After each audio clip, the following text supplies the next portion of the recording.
할렐루야. 아버지 하나님 주여, 저희들 주님 앞에 나옵니다. 우리의 소경되고 우리의 기머거리 된 것들 아버지 이 시간 주님 손으로 만지사, 피 묻으신 손으로 만지사 보혈로 씻어주시고 눈이 열려지고 귀가 열려져서 하나님의 사랑을 받고 하나님의 사랑을 듣고 하나님의 사랑을 받아들일 수 있도록 주여 도와주시옵소서. 부족한 종은 십자가의 뒤에 가려주시고 주의 성령으로 천군 천사를 함께 하시고 모든 원수 마귀와 그 계계를 십자가로 도말하시고 주의 보좌로, 주의 영광으로, 주의 승리로, 주의 생명으로, 주의 풍성하심으로, 주의 만복으로 함께 하시고 축복하여 주시옵소서. 감사하고 예수님의 이름으로 기도드리옵나이다. 아멘. 예수님이 창세기 1장에 보면 하나님의 신이 수면에 운행하시더라 그랬습니다. 잠언 8장에 보면 지혜가 이야기합니다. 내가 하나님의 창조하실 때에 그와 함께 있었고 라고 이야기합니다. 마태복음과 우리 복음서에서 예수님이 세례 요한에게 세례를 받으실 때 하늘 문이 열리고 성령이 비둘기같이 예수님 위에 내려오셨습니다. 그리고 하늘에서 소리가 들렸습니다. 이는 내 사랑하는 아들이요 내 기뻐하는 자라. 예수님은 태초부터 하나님의 창조하심에 함께 참여하고 하나님의 모든 창조의 아버지의 뜻을 이루어 가신 분입니다. 그래서 우리는 삼위일체라고 이야기합니다. 즉 예수님은 하나님과 똑같으신 분으로서 하나님의 모든 하시는 일에 처음부터 끝까지 함께 하셨던 분입니다. 그 예수님이 자기 백성이 하나님이 아브라함을 부르시고 너를 통하여 열방이 복을 받으리라. 아브라함에게 아브라함의 씨를 통해서 열방이 복을 받으리라 한 그 약속에 백성이 된 이스라엘 백성 가운데 오셨습니다. 육신을 입고 마리아의 몸을 빌어서 육신을 입고 이 땅에 오셨습니다. 이 땅에 오셨을 뿐만이 아니고 하나님의 모든 사랑과 능력으로 정말 죽은 자를 일으키고 병든 자를 고치고 날 때부터 소경된 자의 눈을 뜨게 하시며 38년 된 병자를 일으키셨습니다. 그런데 이스라엘 백성들은 이 예수님을 죽이려고 합니다. 여러분 한번 생각해 보십시오. 예수님의 마음이 어떠셨을까요?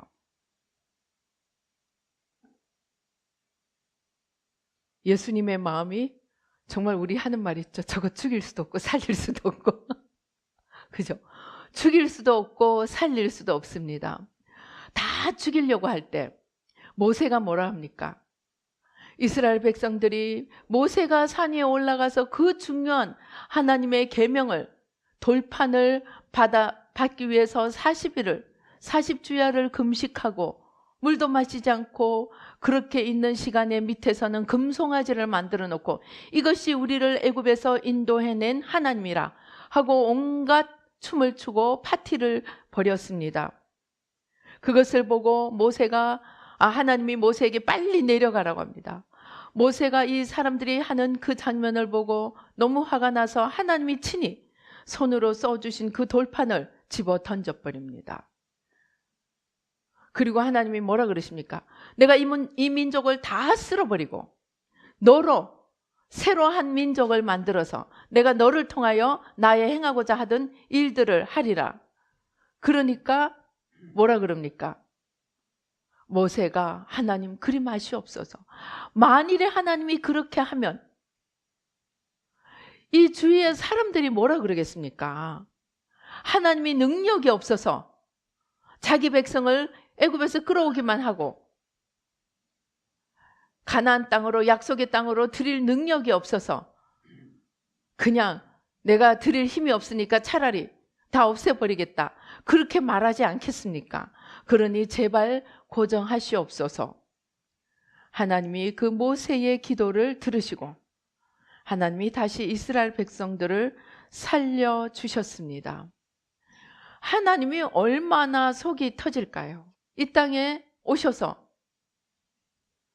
눈먼 자를 일으키고 죽은 자를 살리고 병든 자를 고치고 귀신 들린 자를 귀신을 쫓아내고 멀쩡하게 거라사 그 귀신 들린 자는 어떻습니까? 옷도 입지 않고 사람들이 그 사람 어떻게 할 수 없으니까 쇠 고랑에 채워놨더라 그랬습니다. 그런 귀신 들린 자 일생을 망쳐버린 자를 고쳐주셔서 멀쩡한 정신으로 옷을 입고 앉아있게 만든 그 예수님입니다. 그런데 그 예수님이 하필이면 그 병 고치는 일을 안식일에 하셨다고. 세례 요한의 제자들은 온통 금식하는데 예수님의 제자들은 금식도 하지 않고 예수님은 먹기를 탐한 자라고 그렇게 하면서 예수님을 십자가에 예수님을 죽이려고 합니다. 그것을 아시고도 예수님은 예루살렘으로 들어가십니다. 그 예루살렘에 가까이 오셔서 예수님이 예루살렘을 보고 우십니다. 예수님이 예루살렘을 보고 우시면서 뭐라고 하십니까? 예루살렘아 예루살렘아 선지자들을 죽이고 내게 파송된 자들을 돌로 치는 자여, 암탉이 그 새끼를 날개 아래 몸같이 내가 내 자녀를 모으려 한 일이 몇 번이더냐.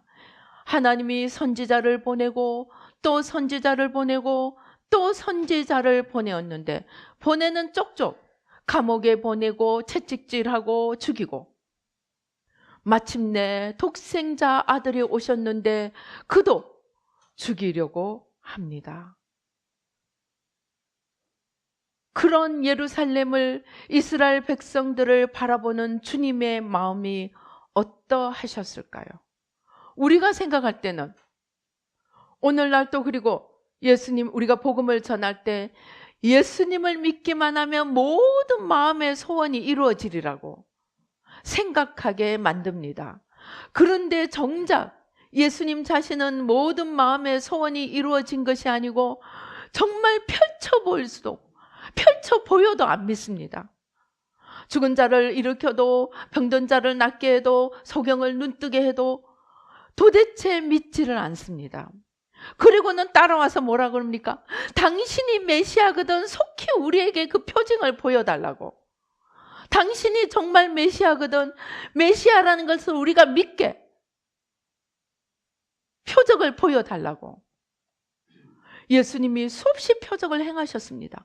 풍랑을 잔잔케 하시고 떡 5덩이와 물고기 2마리로 몇천 명을 먹이시고 날때부터 소경된 자를 일으키시고 그렇게 많은 표징을 보여주셨는데 그것은 하나도 믿지 않고 왜 안식일에 낫게 합니까? 당신이 정말 메시아라면 메시아라는 표징을 우리에게 보여주소서. 이렇게 억지 때를 씁니다. 그런 주님의 마음이 어떠셨을까요? 내가 하나님인데, 내가 하나님이 나를 본 자는 하나님을 보았다고. 아버지가 내 안에서 아버지 일을 행하시니까 나를 믿을 수 없거든. 내가 하는 그 일을 보고라도 내가 하나님 아버지께로 온 것을부터 믿으라고 그렇게 말하는데도 믿지 않습니다. 여러분 같으면 어떨까요? 아마 숨이 막혀서 꼴딱 넘어갈 거예요. 저 사람들이 누굽니까? 한마디로 내 새끼입니다. 내 백성, 내 새끼들입니다. 그런데 무슨 일을 해도 안 믿습니다. 무엇을 해도 안 믿습니다. 그리고는 안 믿으면서도 와서 당신이 진짜 메시아거든 제발 우리로 믿게 좀 보여달라고 이야기합니다. 제가 지난주에 말씀드렸죠. 대제사장이, 지옥에 있는 대제사장이 내가 잘못해서 메시아를 알아보지 못하고 죽였네요 하고 지옥에서 펑펑 울고 있겠습니까? 아니더라고요. 지옥에서 하나님께 화가 나서 때를 대듭니다. 아니, 왜 메시아를 그렇게 이상한 모습으로 보내가지고 우리를 속였는데요? 왜 메시아를 우리가 도저히 믿을 수 없는 방법으로 보내셔서 우리를 곤란하게 했는데요? 아니, 그렇게 보낼 것 같으면 좀 언질이라도 주시지. 좀 미리 알려라도 주시지. 여러분, 예수님이 뭐라 그럽니까? 성경이 나에 대해서 증거한 것이라고 합니다.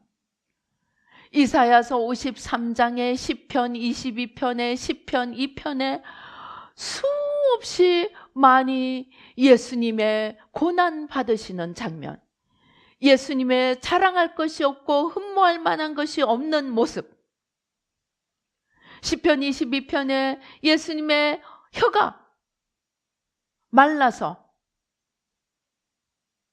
또 몸의 뼈 하나하나가 다 드러나게 그렇게 매달려 있을 모습을, 엘리 엘리 라마 사박다니, 나의 아버지여 나의 아버지여 어찌하여 나를 버리셨나이까. 수없이 예수님의 오실 장면이 들어있습니다. 그래서 동방 박사들이 헤롯 왕궁에 찾아갔을 때 서기관들이, 율법학자들이 성경을 찾아보고 단박 찾아냈습니다. 예수님이 베들레헴에서 태어날 것을 찾아냈습니다. 그런데 이 제사장은 하나님께 어찌 우리에게 미리 언질도 주지 않고 그렇게 이상한 모습으로 오셔서 우리를 골탕 먹게 만들었습니까? 하고 분노하고 우리를 속였다고 하나님께 대들고 있었습니다. 그런 자기 백성들, 더더군다나 자기 백성의 지도자들, 그 지도자들을 바라보시면서 주님이 나는 슬퍼. 너희가 왜 나를 알아주지 못하니? 너희가 왜 나를 알아보지 못하니? 주님이 그들이 미운 것이 아니고 그들을 바라보며 슬피 눈물을 흘리셨습니다. 예수님에게 이들은 상처를 주는 자가 아니고 마음을 아프게 하는 자였습니다. 이제 예수님의 일생을 한번 살펴보십시다. 예수님은 하나님의 독생자로 이 땅에 오셨습니다. 그런데 어디서 태어나셨습니까? 말구유에서 태어났습니다. 말구유에서. 산부인과 병원에 아주 잘 시설이 된 그런 곳이 아니고, 산파가 따라온 것도 아니고, 어느 집 방도 아니고, 말구유에 누웠습니다. 외양간에 태어나서, 마구간에 태어나서 말구유에 누우셨습니다. 제가 아는 어떤 목사님이 좀 기가 막힌 일을 당했습니다. 아들이 말하자면 조폭 친구들한테 사기를 당했습니다. 이 외국에는 고등학생들도 이 차를 타고 다니는 경우가 많습니다. 그래서 차를 사라고 돈을 줬더니 차 사준다고 갖고 가서는 몇천 불을 다 날려먹은 거예요. 그래가지고 그 집에 찾아갔더니 완전히 적반하장도 유분수지, 도로 그쪽에서 막 엉뚱한 말도 안 되는 말을 하더랍니다. 그렇게 해서 정말 돈도 한 푼도 못 받고 욕만 듣고 돌아서 오는데 주님이 깨닫게 해주시더래요. 그분이 목사님입니다. 그 엄마가. 그 돌아오는데 그분이 또 돈이 많은 것도 아닙니다. 너무너무 어려운 지경에 남편도 빨리 돌아가시고 힘들게 자녀를 키우는데 그 돈을 떼먹고 한 푼도 못 받고 욕만 듣고 돌아오는데 주님이 말씀하시더래요. 예수님이 그 어린 몸이 말 구유에 누우신 것이 왜인 줄 아느냐? 짐승의 말 구유가 뭡니까? 말의 먹이를 놓는 곳입니다. 그러니까 예수님의 삶이 짐승들에게 뜯어먹기는 삶이라는 거예요. 그러는 뜻이라고 합니다. 예수님이 독생자로서 이 땅에 오셔서 헤롯궁의 왕궁에 태어나셔서 비단으로 걸쳐 있고 산의 진미를 맛보며 하인들을 거느리고 사신 것이 아니고 예수님이 이 땅에 오셔서 짐승 같은 자들의 먹이가 될 것을 그 구유에 누이신 것이 상징하고 있다는 것입니다. 그 말을 듣고 이 목사님이 오시면서 내 돈 5,000불이 내 돈 몇천 불이 지금 문제가 아닌 거를 나는 지금 이 몇천 불이 억울하고 아까워서 죽을 지경인데 주님은 자신의 전 삶이 짐승들한테 뜯어먹기는 삶이었구나. 우리가 주님을 따라가면 세상의 악한 자들, 세상의 강한 자들, 세상의 못된 자들에게 칭송받고 존경을 받는 것이 아니라 뜯어먹히는 삶이 되는 것이 주님을 따르는 삶인 것을 깨닫게 되었다고 합니다. 주님은 그렇게 태어나서 그렇게 말구유에 누이셨습니다. 그리고 그 당시에 아마 집안이 좋다면 다니는 학교에도 가보지 못했다고 성경은 이야기합니다. 나사렛에서 무슨 선한 것이 나겠느냐? 나사렛에서 선한 것이 날 것을 기대할 수 없는 나사렛에서 예수님은 자라나셔서 나사렛 예수라고 불리우게 되었습니다.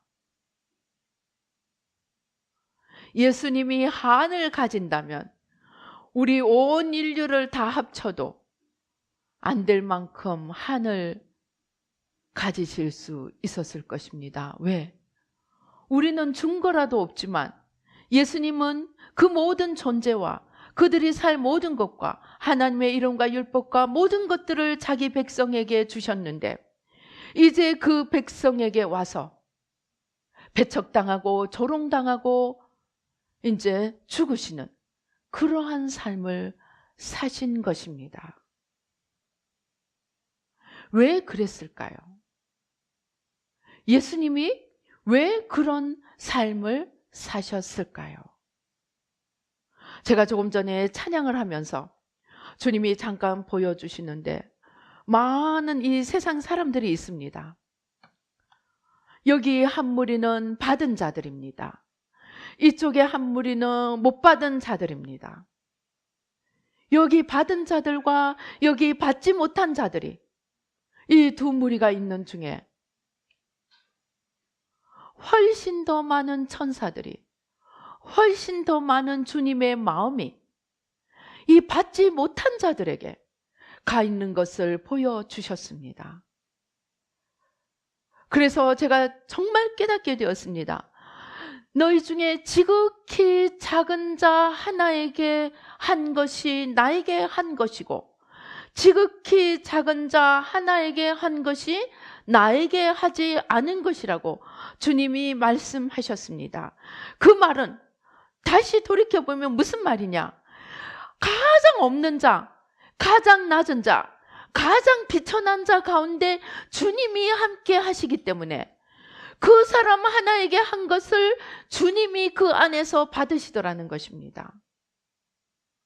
그래서 주님의 많은 마음과 주님의 천사들이 이 없는 자 가운데서 훨씬 많이 하고 있는 것을 보여주셨습니다. 그런데 이 가진 자들에게는 주님이 뭔가를 베푸시기 위해서 간 것이 아니고 받으시기 위해서 가는 거예요. 너 내가 맡겼는데 뭐 했니? 열매 내놔봐. 너 내가 주었는데 뭐 했니? 무슨 열매 맺었니? 받으러 가시는 거예요. 맡긴 것에 대한 결실을 요구하시러 가는 것입니다.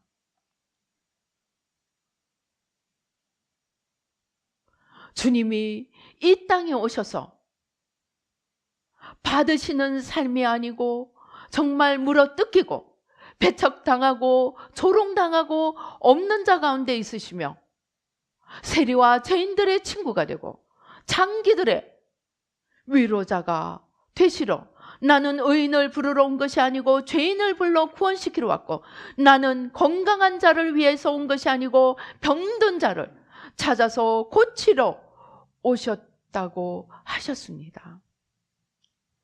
예수님은 그러한 자들을 위해서 오셨기 때문에 먼저 자신이 그러한 길을 걸어 가신 것입니다.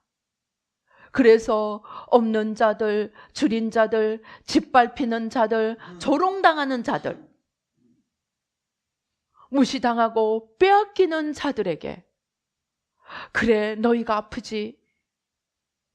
너희가 아플 때 내게 와라. 내가 너희들이 걸어가는 그 길을 내가 너희들을 위하여 먼저 걸었다고 말씀하시며 위로를 주시기 위해 그 길을 걸어가셨다는 것입니다. 그런데 단 하나, 그 길을 걸어가시면서 주님은 그것으로 인해 한을 삼지 않으시고 주님은 그것으로 인해 상처받지 않으시고 주님은 그것으로 인해 억울해하지 않으시고 오히려 자기를 때리는 자들, 자기를 죽이려 하는 자들, 자기를 조롱하는 자들을 향해 안타까운 눈물을 흘리셨다는 것입니다. 왜? 참으로 하나님 앞에서 참된 영원한 것이 무엇인지 아셨기 때문입니다. 이제 주님은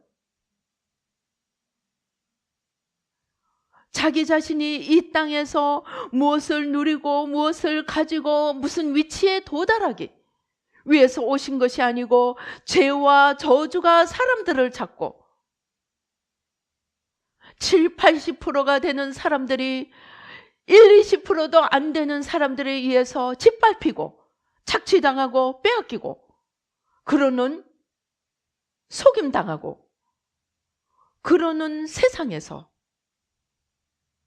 그 세상에 아픈 자들, 눌린 자들을 위로하기 위해서 그리고 주님이 맡기신 지도자들에게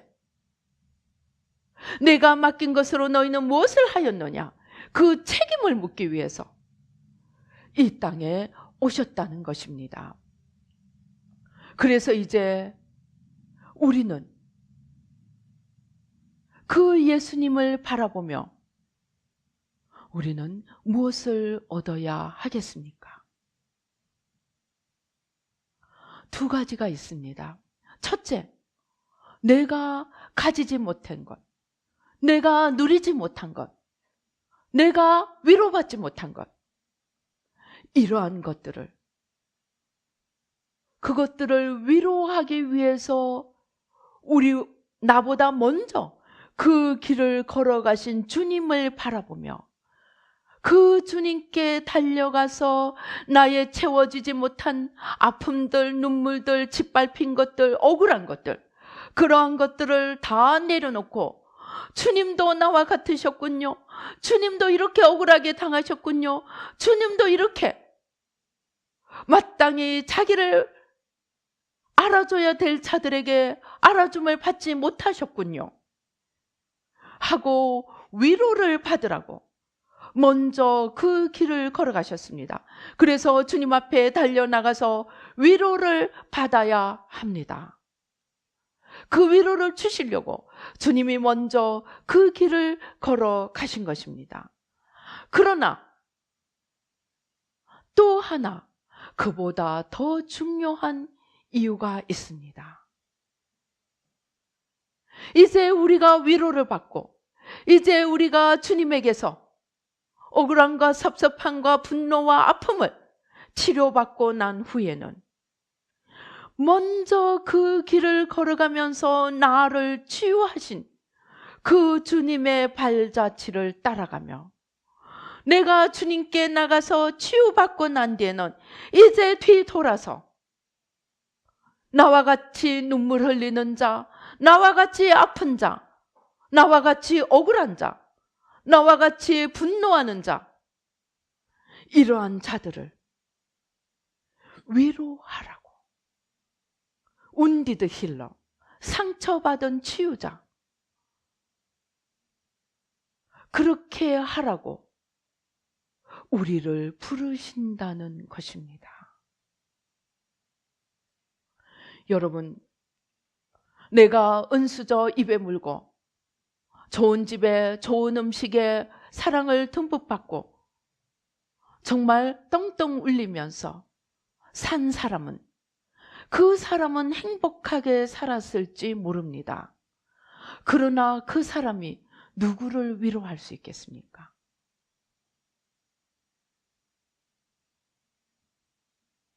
그 사람은 다른 사람의 위로자가 되기가 어렵습니다.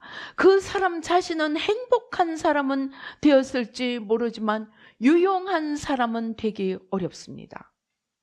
그러나 눈물 골짜기를 걸어가며 사망의 골짜기를 통과한 자는 비록 그 자신의 인생은 행복하다고 할 수는 없겠지만 그 아픔과 고통과 그 눈물을 주님 안에서 이제 고침받고 난 자는 그 모든 지나간 아픔이 자산이 되어서 이제 이 땅의 7, 80%가 되는 위로받지 못하고 사랑받지 못하고 채워지지 못한 그들에게 달려가 우리 주님이 바로 우리 같은 자를 위해서 오셨어. 우리 주님은 하나님이시면서 자기 백성들에게 와서 그렇게 억울하고 그렇게 조롱당하고 그렇게 핍박당하고 그렇게 죽으시면서 우리를 위한 위로의 길을 열어주셨어 하고 이야기해 줄 수 있다는 것입니다. 저는 이 회개를 하면서 20년에 이르도록 회개를 하면서 정말 주님의 큰 약속과는 달리 현실은 너무나 반대가 되는 삶을 걸어왔습니다. 처음에는 주님의 약속에 대한 너무나 기대가 컸기 때문에 약속을 이루어주지 않는 주님에 대해서 이해가 되지 않고 정말 섭섭하고 정말 억울하기도 하고 수모와 조롱을 받아왔습니다. 정말 하나님에게 대해서 섭섭하고 아니 이루지 못할 약속이라면 주시기를 왜 주셨나? 정말 원망스러운 마음도 생겼습니다. 그러나 그렇기 때문에 이 세상에 위로가 없기 때문에 이 세상의 어느 것에도 내가 안주할 곳이 없기 때문에 힘을 다하여 주님을 붙들고 또 고백하지만 큰 약속 때문에 포기할 수가 없었습니다. 약속이 너무 컸기 때문에 그거 영어로 irresistible temptation이라고 그러더라고요. 거절할 수 없는 유혹, 그러한 미끼가 있었기 때문에 아무튼 주님을 붙들고 힘을 다해 주님을 붙들고 여기까지 왔습니다. 제가 뒤돌아보면서 내게 조금의 위로가 있었다면 내가 여기까지 올 수 있었을까 어느 날 생각해 보았습니다. 그리고 주님 앞에 정말 무릎 꿇고 감사의 기도를 드렸습니다. 주님, 제게 아무것도 주시지 않아서 힘을 다해 정말 살기 위해서 주님밖에 붙들 수 없었던 것을 제가 감사드립니다. 그리고 제가 여기 와보니 주님이 구원의 수단이 아니고 주님이 구원의 목표이고 주님이 구원의 내용이고 주님이 구원의 전부인 것을 알게 되었습니다. 그 주님을 얻고 나니까 내가 누릴 수 있었을지도 모르는 것들, 내가 그토록 갖고 싶어 했던 것들, 내가 그토록 위로받고 싶어 했던 것들이 더 이상 나의 위로가 되지 못하는 것을 알게 되었습니다. 이제 이후에는 그러한 것들이 나에게 주어진다 할지라도 그것은 더 이상 나의 위로의 대상이 아니고 나의 사명임을 알게 되었습니다. 주님이 앞으로 무엇을 주신다고 하더라도, 무엇을 열어주신다고 하더라도 그것은 하나님의 마음을 헤아리며 하나님의 뜻을 살피며 하나님의 나라를 이루어가는 수단으로 주시는 것이지 그것이 나의 위로가 아니라는 것을 깨닫게 되었습니다. 그 차원으로 올라가니 주님이 전부고 주님이 내용이고 주님이 목표고 주님이 모든 것이 되는 그 차원을 맛보고 나니까 세상의 것이 더 이상 내가 그렇게 오매불망 가지고 싶었던 것들, 이루고 싶었던 것들, 그것들이 더 이상 목표도 아니고 소원도 아니고 아무것도 아님. 오히려 그러한 것들이 이제 주어진다면 그것으로 내가 주님을 위해 무엇을 할고 내가 오히려 부담감과 사명감을 가지고 받아야 하는 것임을 깨닫게 되었습니다. 그리고 더 이상 기도할 때도 주님, 내 마음의 소원 좀 이루어 주세요. 주님, 제발 이것 좀 주세요. 주님, 제발 저것 좀 이루어 주세요. 그러한 기도가 들어갈 자리가 점점 얻게 되는 것을 제가 경험합니다. 기도하려고 앉으면 주님 무엇을 원하시지요? 주님 무엇을 생각하고 있지요? 주님 무엇을 하기를 원하시지요? 내 마음의 소원을 생각하려다가 어느 틈에 주님의 마음의 소원으로 내 마음이 달려가는 것을 보게 되었습니다. 그것이 무엇이냐? 우리가 판단하고 생각하고 우리가 바라보는 기준들이 더 이상 이 땅의 것이 아니라는 것을 알게 되었다는 것입니다. 이 땅에 내가 사랑받고 위로받고 체험받고 내가 누리는 그러한 것들이 더 이상 나의 목표도 소원도 아니라는 것을 깨닫게 되었다는 것입니다. 진짜로 우리가 바라봐야 될 것은 영원한 하나님의 관점에서 지금 무엇이 이루어져야 하는지, 영원한 하나님의 관점에서 지금 어느 주소에 있는지, 그러한 것들을 보게 되고 또 주님이 이루시고자 하는 것들을 하나님이 생각하고 계획하는 것들을 보게 되어 간다는 것입니다. 그리고 바로 주님도 그러한 눈으로 모든 것을 보았기 때문에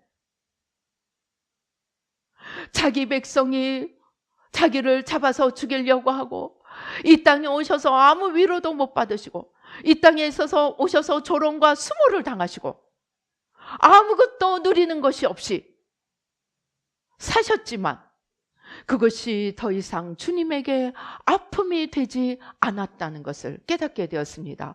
그래서 주님은 십자가에, 심지어 십자가에 못이 박힌 상태에서도 주여 저들의 죄를 사하소서 자기의 하는 것을 알지 못함이니이다. 안타깝게 외쳤습니다. 저들이 나를 찌르는 것이 나의 상처도 아니고 나의 분노도 아니고 저들이 걸어가야 될 지옥행과 그들이 받아야 될 영원한 벌을 바라보면서 안타까운 마음으로 오히려 저들의 구원을 위해서, 용서를 위해서 기도 드릴 수 있었다는 것입니다. 이제 우리의 신앙생활은 어떠해야 되겠습니까? 우리의 겉사람, 내가 하나님이 되고 내가 세상에서 무엇을 누리고 내가 세상에서 어떠한 지위를 가지고 내가 세상에서 사람들이 어떠한 눈으로 쳐다보고 얼마만큼 존경과 부러움을 받느냐 하는 것이 우리의 기준이 아니고 영원하신 하나님 앞에 사람들이 지금 어떤 주소에, 하나님의 관점에서 어느 주소에 지금 처해 있고 저들의 영원한 갈 길이 무엇이며 어떻게 하면 그렇다면 저들을 하나라도 더 주님께로 돌이켜서 멸망의 길은 영원한 멸망의 길이 아니고 영원한 생명길을 가게 할 수 있는가? 안타까운 마음으로 예루살렘아 예루살렘아,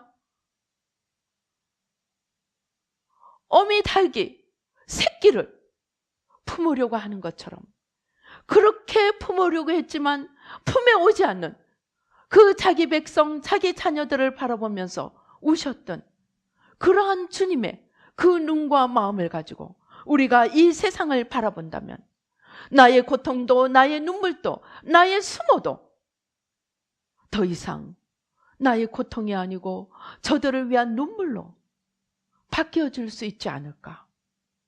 그러한 주님을 바라보며 주님에게 가서 먼저 위로를 받고, 그리고 이제 내가 위로를 받은 후에는 일어나서 나같이 고통받고 상처받고 눈물 흘리며 아픈 자들을 위해서 달려갈 때 우리는 우리의 삶이 더 이상 세상 속에서 사라지는 삶이 아니고 하나님 보좌 앞에 섰을 때 그 보좌에서 불이 나와 우리의 공력을 시험할 때 다 타버리는 그러한 삶이 아니고, 내가 어려웠기 때문에, 내가 고통스러웠기 때문에, 내가 짓밟혔기 때문에 주님 감사합니다. 내가 그랬기 때문에 주님을 찾았고 주님을 만났고 내가 주님으로부터 위로를 받고 내가 이제 수많은 자들에게 위로자가 되어 하나님 나라를 이루는 삶을 살 수 있게 해주셔서 감사합니다. 그런 기도를 할 수 있게 되리라는 것입니다. 제가 그것을 깨달았을 때 정말로 주님 앞에 무릎 꿇고 기도했습니다. 주님, 제게 축복이 아니라 고난의 삶을, 제게 존경이 아니라 수모의 삶을 걸어오게 하셔서 내가 주님을 전부로 얻는 이 자리에 이르게 해주심을 감사합니다. 비록 그것은 시작이지만 내가 주님을 더 많이 알고 주님의 온전하심, 주님의 그 깊이와 넓이와 높이와 길이의 온전함을 날마다 알아가며 더 주님을 얻어갈 수 있는 그러한 자리에 이제 시작점에 이르게 하심을 감사합니다. 주님이 구원의 수단이 아니고 주님이 구원의 목표요, 구원의 내용이요, 구원의 전부인 것을 알게 해주시니 감사합니다. 제가 진정으로 주님 앞에 무릎 꿇고 감사의 기도를 드렸습니다. 우리 가운데 고난당하는 자가 있습니까? 우리 안에 억울한 자가 있습니까? 우리 안에 아픈 자가 있습니까? 오히려 감사를 드리십시다. 바로 이 아픈 까닭에 고난당한 것이 내게 유익이라 내가 이로 인하여 주님의 율례를 배우게 되었노라 고백하며 이 고난 까닭에 내가 주님을 찾고 이 고난 까닭에 내가 세상에 안주하지 않고 내가 주님께 달려나와 주님을 얻고 그 얻은 주님으로 내가 수많은 사람들에게 그 주님의 생명을 전하는 귀한 은혜를 주심을 감사합니다. 고백하며 십자가와 부활의 길, 진리로 생명을 얻어가는 그 길에 서게 해주심을 감사합니다 하고 걸어갈 수 있게 될 것입니다. 먼저 우리 이 자리에 자기 자신을 한번 살펴보십시다. 내가 남보다 없고, 내가 남보다 슬프고, 내가 남보다 아프고, 내가 남보다 더 고통스러운 자리에 있다면, 이제 우리 지금까지 울었다면 오히려 이제는 주님, 내가 세상의 위로받을 수 없는 자리에 있어서 주님을 붙들고 주님을 얻게 하시니 감사합니다 하고 기도 드려 보십시다. 그렇다고 물론 아픈 것이 아프지 않고 고통스러운 것이 고통스럽지 않다는 것이 아닙니다. 그러나 그 고통을, 그 아픔을, 그 눈물을, 그 한을 주님 앞에 내려놓고 주님은 나보다 더한 처지에서 자기 백성으로부터 외면과 조롱과 침뱉음을 받으며 걸어가신 그 주님을 만나 그 주님 안에서 위로를 받고 이제 그 위로를, 영원한 위로를 사람들에게 나누어 주도록 우리 한번 내 모습을 이 시간 주님의 빛 가운데서 한번 살펴보십시다. 우리 기도하시겠습니다. 우리 주님의 보좌 앞으로 나가, 주님, 더 이상 내 아픔을 숨기지 않겠습니다. 더 이상 내 눈물을 숨기지 않겠습니다.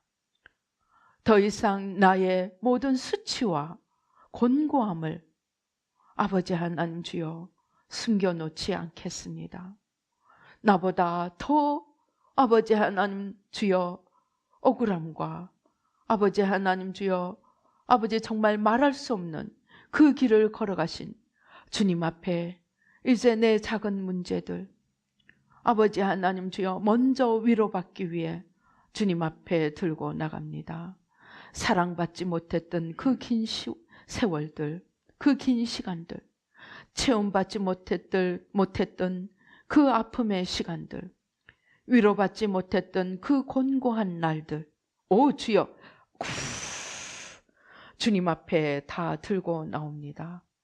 아버지 하나님, 예수의 피로, 예수의 피로, 예수의 피로, 예수의 피로, 예수의 피로, 예수의 피로, 예수의 피로, 예수의 피로, 예수의 피로, 예수의 피로, 아버지 하나, 그 어느 누구에게도 털어놓을 수 없었던, 그 어느 누구도 위로해 줄 수 없었던 그 아픔과 분노와 한을 이제 아버지 하나님 참 위로자가 되시는 주님 앞에 들고 나갑니다. 아버지 주님 다 가져가 주시고 주님 다 뿌리 뽑아 주시고 다 드립니다. 주님 나의 연약함도 드립니다. 나의 무지함도 드립니다. 나의 억울함도 드립니다. 주님 다 가져가 주시옵소서. 오 주여, 주님 다 가져가 주시고 보혈로 씻어주시고 성령으로 태워주시고 모든 한과 억울함과 눈물과 아픔과 아버지 수모와 조롱과 아버지 모든 아버지 하나님 분노와 미움과 원망과 섭섭함과 아픔과 눈물들을 주님 다 이 시간 가져가 주시옵소서. 우리보다 더한 아버지 억울함과 고통이 있으셨지만 아버지 결국에 될 일들을 보시는 까닭에 아버지 상처받지 않고 오히려 저들을 위하여 기도하신 주님, 이제 그 주님 안에서 아버지 모든 상처 아픔이 고침을 받고 아버지 씻음을 받고 이전에 부러워하던 자들, 아버지 이전에 미워하던 자들, 아버지 그러한 자들을 오히려 불쌍히 여기며 아버지 저들이 하나님 앞에 맡겨진 것에 대한 책임을 열매를 내어놓아야 할 때 아무것도 내어놓을 것이 없어서 영원한 불못으로 떨어질 저들을 오히려 불쌍히 여기며 안타까움으로 주님을 따라 기도하며 아버지 눈물로 기도하며 아버지 하나님 주여 예루살렘을 향해 울며 기도하였던 그 주님의 마음으로 기도할 수 있는 저희들이 될 수 있도록 주님 도와 주시옵소서. 주님 축복하여 주시옵소서. 우리의 모든 상처와 아픔을 싸매시고 이제 돌이켜 나보다 더 아프고 나보다 더 고통스럽고 나보다 더 억울한 자들에게 아버지 달려가 주님의 위로를 전해줄 수 있도록 하나님 도와 주시옵소서. 아버지 운디드 힐러, 아버지 하나님 주여 상처받은 치유자의 길을 걸어갈 수 있도록 그리하여 하나님 나라를 우뚝우뚝 세워가는 아버지 하나님 영원한 위로자로 살 수 있도록 아버지 도와주시옵소서. 그러기 위해 먼저 저희들의 모든 아픔과 고통과 눈물이 아버지 먼저 다 씻음받고 위로받을 수 있도록 하나님 도와주시고 축복하여 주시옵소서. 역사하여 주시옵소서. 그리하여 우리의 일생에 온디더 힐러로서 주님의 발자취를 따라갈 수 있도록 주님 도와 주시옵소서. 감사옵고 예수님의 이름으로 기도드리옵나이다. 아멘.